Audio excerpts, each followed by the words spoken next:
Bumalik na nga ng Siargao itong sina Andy Eigenman kasama ang kanyang anak na sina Nilaw at Kowa. At dahil na-miss ni Andy ang pagsusurf, pagdating nga niya dito kinabukasan ay agad nga itong nag-surf. Na-miss ni Andy ang pagsusurfing.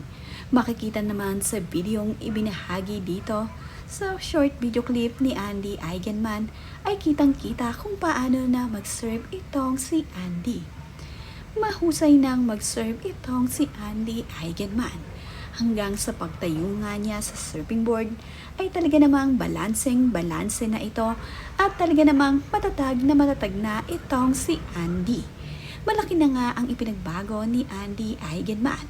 Kung noon nga ay natatakot siya sa mga naglalakihang alon na mag-surf, ngayon nga ay sinusuong na nitong si Andy Eigenman ang naglalakihang alon dito sa Jackie Jackhorse na kung ito ay kanilang tawagin. Dinadayo nga nila ito kapag nga marunong nang mag-surf ang mga nagsusurfing. Kagaya na nga lamang nitong si Andy, dati-rati ay hindi siya nagsusurf dito dahil takot nga siya sa sobrang lalaking alon dito. Ngayon nga ay wala nang takot itong si Andy sa mga naglalakihang alon dahil sanay na nga itong mag-surfing. Naturuan nga siyang mabuti ng kanyang fiancé na si Pilmar Alipayo. Kaya naman itong si Andy ay nagiging bihasa na sa pagsusurfing.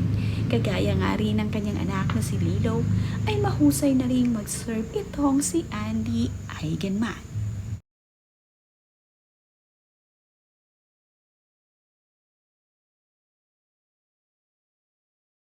Masaya naman nga itong si Pilmar Alipayo at sa wakas ay nakapiling na niyang muli ang kanyang dalawang anak na sina Nilaw at Kowa.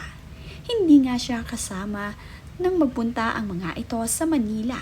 Mayroon kasing inaasikasong negosyo itong si Pilmar Alipayo dito. Kaya naman nagpaiwan na lamang siya. Masaya nga ito dahil ilang araw nga din niyang hindi nakasama ang kanyang anak na si Lilo at Kowa. Agad nga niyang dinala itong si Lilo sa paborito nilang kainan dito sa isla. Ano ka? Wow! Wow! Surf na ka tomorrow? Yeah. Yay! Papa, I'm gonna slide on you. Okay. Slip over.